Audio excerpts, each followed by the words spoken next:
রে লাইলা, আজকে রাত্রে ভাতের বদলে নুডলস খাচ্ছি। হ্যাঁ, নুডল খাচ্ছি আর আরাম পাচ্ছি। লাইলা, আমি যে মনা রাখবি না, তাই না?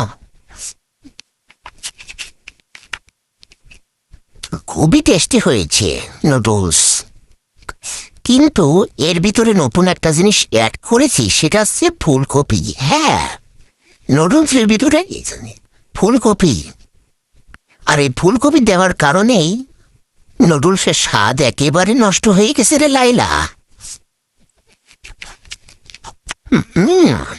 মলো মলো পাদের মতো গন্ধ, মধু সেদ্ধ, মধু সেদ্ধর মতো লাগছে নুডলস।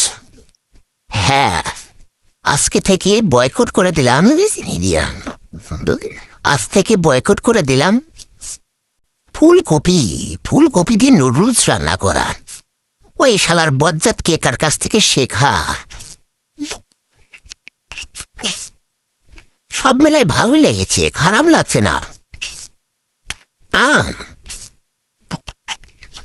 অনেক মজা রে লাইলা, নুডলস খেতে অনেক মজা।